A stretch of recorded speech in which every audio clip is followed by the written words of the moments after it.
मैं कीर्ति परोहा कक्षा 12वीं की जीव विज्ञान की क्लास में आपका बहुत बहुत स्वागत करती हूँ।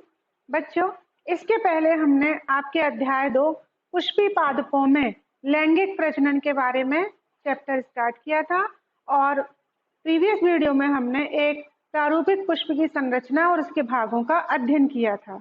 आज हम पढ़ने जा रहे हैं, चूंकि पुष्प जो है वो लैंगिक प्रजनन की अभिक्रिया संपन्न करता है पौधों में, तो उसमें निषेचन पूर्व की संरचनाएं और घटनाएं किस प्रकार होती हैं उसका अध्ययन हम आज के वीडियो में करेंगे। तो चलिए बच्चों, शुरू करते हैं।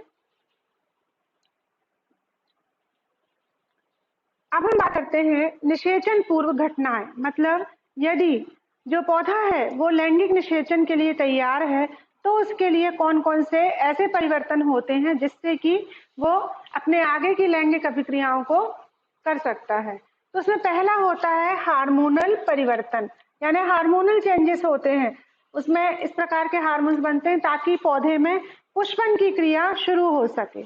इस दौरान उसमें संरचनात्मक परिवर्तन भी होते हैं, अर्थात क्या होता है कि जो पौधा है सबसे पहले वो अपनी कायिक ग्रोथ यानी वेजिटेटिव फेज को पूरा करता है और उसके बाद उसमें संरचनात्मक रूप से परिवर्तित आने लगते हैं, अर्थात उनका जो शीर्षस्थ भाग है वो पुष्पक्रम की रचना करने लगता है।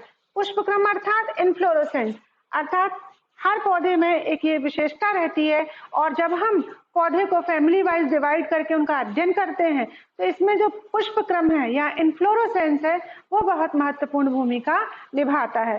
पौधे में पुष्प आएंगे और पुष्प किस क्रम में आएंगे इसका जो निर्धारण है वो होता है पुष्प क्रम की रचना के द्वारा। ये सबसे इंपॉर्टेंट टॉपिक है। और इसके बाद जब पुष्प क्रम की रचना हो जाती है तो फिर उसमें पुष्पी कलिका यानी बर्ड्स की उपस्थिति चालू हो जाती है और पौधा अपनी नेक्स्ट फेज के लिए तैयार हो जाता है।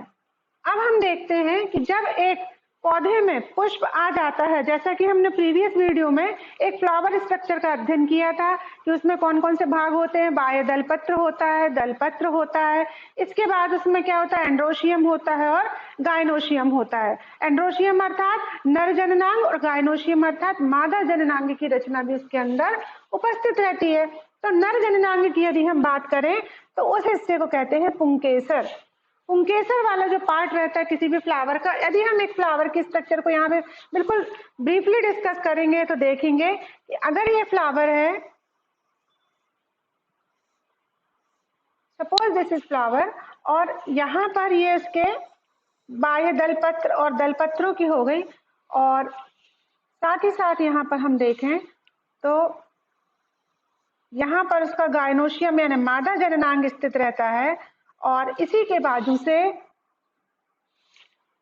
पुष्पासन से लगे हुए क्या पाए जाते हैं, पोलन सैक पाए जाते हैं।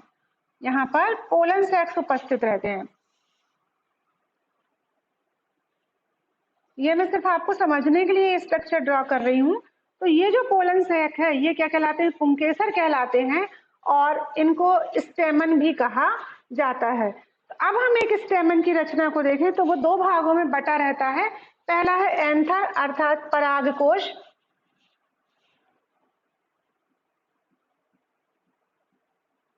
और दूसरा है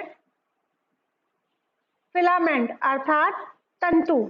ये दो संरचनाएं जो होती हैं ये दोनों मिलकर के स्टेमन अर्थात पुंकेसर की रचना करती हैं और ये जो पुंकेसर होता है ये पुष्प का नर जननांग कहलाता है। यदि हम इस पुंकेसर का टीएस सेक्शन देखें, ट्रांसवर्स सेक्शन देखें, तो टीएस सेक्शन में हम देखते हैं कि ये पुंकेसर जो है ये दो पाली में बटा हुआ है और इसके अंदर 4 पोलन सैक्स हमको दिखाई दे रहे हैं। चतुष्ट मतलब 4 पोलन सैक इसमें दिखाई दे रहे हैं। इसके अंदर ही परागकणों का निर्माण होता है। अब ये परागकण का निर्माण कैसे होता है, पोलन सैक्स का टीएस देखा था अभी प्रीवियस स्लाइड में हमने, तो यहाँ पर भी अगेन फिर से ये शो हो रहा है कि ये फिलामेंट अर्थात तंतु, ये परागकोश, और इस परागकोश में जो द्विपाली संरचना है तो ये चतुष्कोष्ठी परागकोश की बीजाणुधानी हमें दिखाई दे रही है। और इन बीजाणुधानी को हम बोलते हैं लघु बीजाणुधानी, अर्थात बीजाणु या युग्मक का निर्माण करने वाली लघु बीजाणुधानी, और इसका संरचना अभी हम देखेंगे। अब अगर हम इस इस डायग्राम की बात करें तो आप यहाँ देख रहे हैं कि ये पूरा जो लघु बीजाणुधारी संरचना है, ये पूरा एंथर का टीएस यहाँ पर शो हो रहा है। इस टीएस के अंदर ये वाला तो है, ये जो है ये एज ए कनेक्टिव है, ये वो तंतु का कनेक्शन दिखाई दे रहा। और बाद में ये जो हमको 4 दिखाई दे रही है स्पोरेंजिया, ये मेन 4 स्पोरेंजिया है, इनके अंदर ही पराग कणों का निर्माण होता है। बिल्कुल ध्यान से देखना बच्चों, इन 4 अर्थात 2 पालित और चतुष्कोष्ठी संरचना है और ये इनको ही हम स्पोरेंजिया कहते हैं। और इसके अंदर एमएमसी अर्थात ये वर्ड इंग्लिश में ही आपको याद करना पड़े, एमएमसी अर्थात माइक्रोस्पोर मदर सेल रहती है। और इस माइक्रोस्पोर मदर सेल का अगर ये हम बीजाणुधानी के एक इसका अध्ययन करें, सिर्फ एक बीजाणुधानी का अध्ययन करें, तो हम देखते हैं कि ये बीजाणुधानी जो है, आप यहाँ देखें बच्चों, ऐसे 4 प्रकार की परतों से घिरी हुई है। नंबर 1, नंबर 2, के बाद अगेन हमारा स्टार्ट हो जाता है नंबर 3,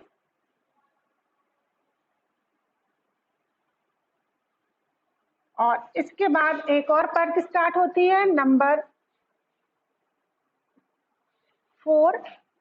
इस प्रकार से ये चतुर्स्तरीय संरचना रहती है लघु बीजाणुधानी की, जिसकी हम आगे की स्लाइड में डिटेल अध्ययन करेंगे। और इसके बीच में ही लघु बीजाणु ऊतक उपस्थित रहते हैं, जिसके अंदर लघु बीजाणु कोशिका उपस्थित रहती है। क्योंकि जो ऊतक होते हैं वो किससे बनते हैं, वो कोशिकाओं से मिलकर बनते हैं, तो ये लघु बीजाणु ऊतक की इसमें उपस्थिति रहती है। अब देखते हैं हम नेक्स्ट स्लाइड में इसका और भी डिटेल अध्ययन। बीजाणुधानी की संरचना, अब उस लघु बीजाणुधानी की संरचना को एक बार हम पुनः देखेंगे। तो यहाँ पर हम देखेंगे कि मान लीजिए ये लघु बीजाणुधानी है,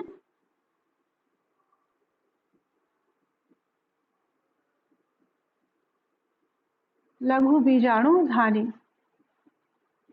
अब इसका अगर हम देखें इसको काट करके कि किस प्रकार में इसमें लेयर्ड स्ट्रक्चर होता है, तो बच्चों इसमें जो पहली लेयर होती है वो कहलाती है एपिडर्मिस। आपको इस प्रकार से कोशिकाएं बनाना है और उनकी प्रैक्टिस करना है। तो ये जो पहली लेयर कहलाती है वो कहलाती है एपिडर्मिस, और इसके जस्ट नीचे जो दूसरी लेयर हो जाती है वो होती है एंडोथीसियम। ये लेयर कौन सी हो गई, एंडोथीसियम। तो ये लेयर हो गई हमारी एंडोथीसियम। यहाँ पर इंग्लिश में भी लिखा है और मैं हिंदी में भी इसको लिख दे रही हूँ, तो आपको आसानी जाएगी। तो फर्स्ट लेयर हो गई हमारी एपिडर्मिस, सेकंड लेयर हो गई हमारी एंडोथीसियम की। और इसके बाद, इसके जस्ट बाद यदि हम देखते हैं बच्चों, तो देखेंगे, इसको मैं अलग कलर से बना रही हूँ ताकि आपको लेयर में दिक्कत ना जाए इसका विभेदन करने में। तो ये 1 या 2 कोश की लेयर्ड होती है स्ट्रक्चर, इसको कहते हैं मिडिल लेयर, यानी मध्य परत, मिडिल लेयर। और इसके बाद चालू होती है टेपेटम की लेयर। इन चारों जो लेयर हैं कोशिकाओं की, इनका एक अलग महत्व है। यहाँ तक ये टेपेटम 3 या 4 लेयर स्ट्रक्चर होता है। तो इसमें जो टेपेटम की फर्स्ट लेयर है,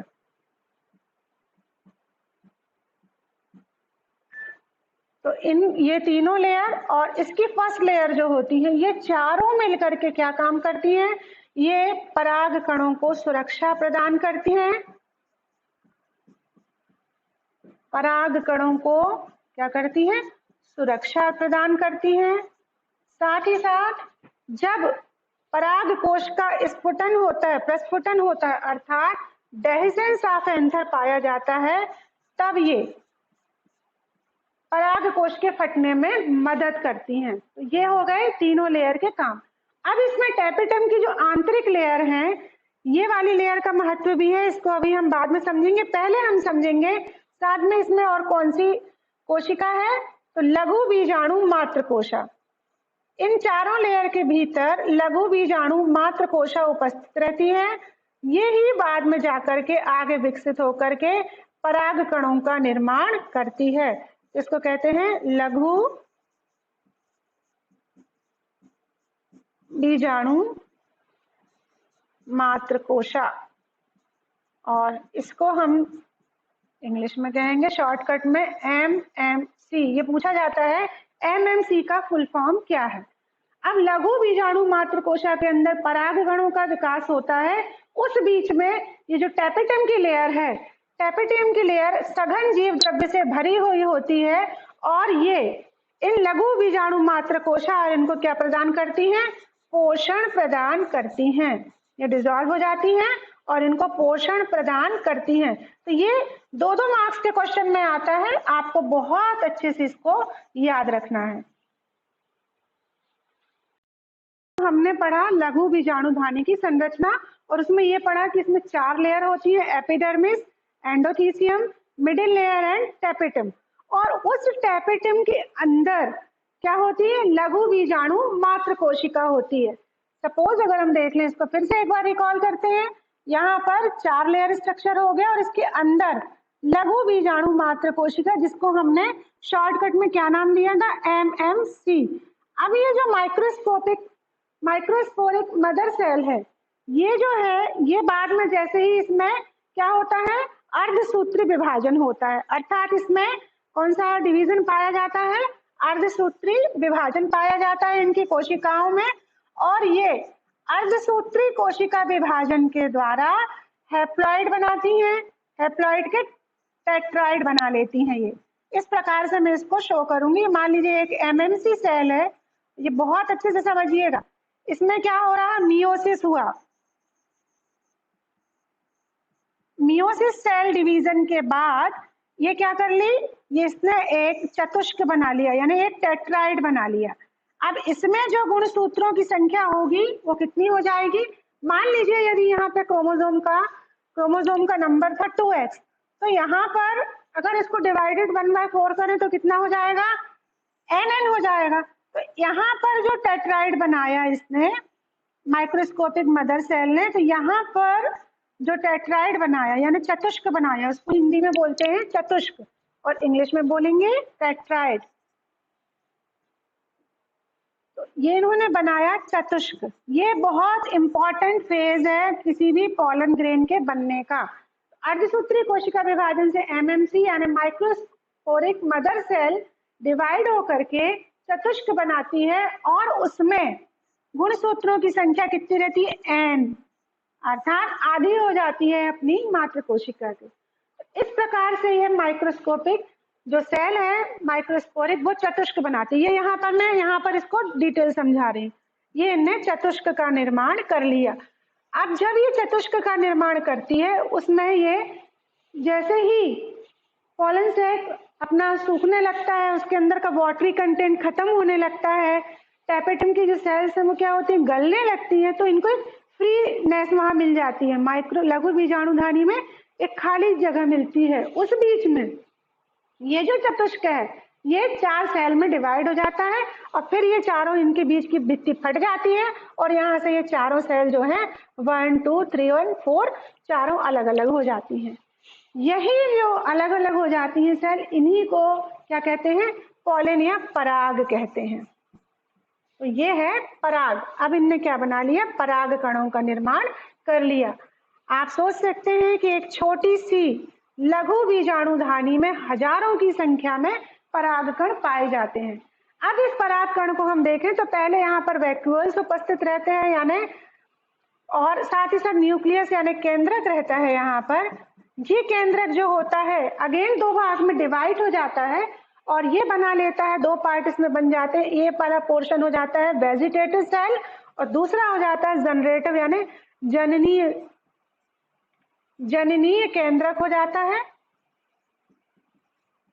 और ये कायिक केंद्रक हो जाता है। इस प्रकार से ये 2 पार्ट में यहाँ पे डिवाइड हो जाता है, और ये क्या बना लेता है?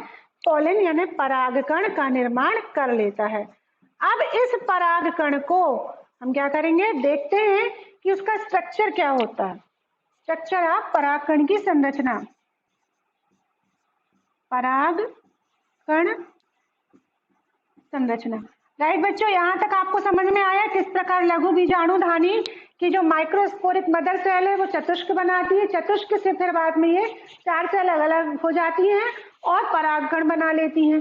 अब इस परागकण की संरचना को यदि हम देखें बच्चों, तो आप जो यहाँ पर एक स्पाइनी टाइप की एक लेयर देख रहे हैं और मोटी सी लेयर, ये है एक्साइन अर्थात बाह्य परत, बाह्य चोल भी इसको बोला जाता है। ये बहुत हार्ड होता है और इस पर अम्लों और क्षारों का कोई प्रभाव नहीं होता है, बहुत सेफ रहते हैं पोलन इसके अंदर।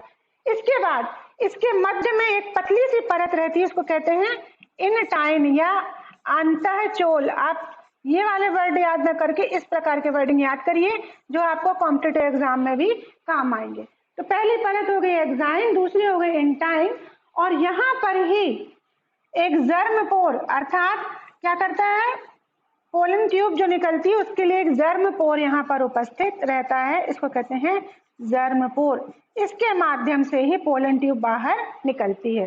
अगेन वेजिटेटिव न्यूक्लियस और जनरेटिव सेल यहाँ पर उपस्थित रहती है, साथ ही साथ साइटोप्लाज्म या प्रोटोप्लाज्म यहाँ पर उपस्थित रहता है। तो ये था हमारे परागकण की संरचना, अर्थात लघु बीजाणु की संरचना से लेके परागकण की संरचना तक हमने देखा। परागकणों का निर्माण हो जाता है तो उसके बाद अगला स्टेप आता है डेहिसेंस ऑफ एंथर अर्थात पराग कोश का फटना।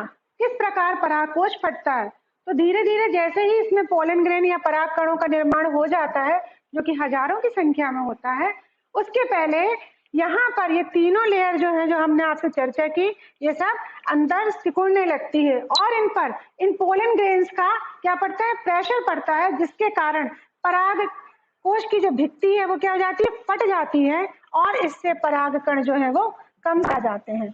इसको कहते हैं डेहिसेंस ऑफ एंथर, और ये बहुत प्रेशर से होता है ताकि ये वायु में बहुत अच्छे से फैल जाए। आपने कभी देखा, कभी अनुभव किया, जब आप किसी फूल को छूते हैं और यदि आप टच करते हैं और यदि आपको पाउडरी सब्सटेंस आपके हाथ में लगता है तो आप ये समझ जाइए कि इसके परागकण परिपक्व हो चुके और साथ ही साथ वो बाहर निकल चुके हैं अपने स्टेमन से।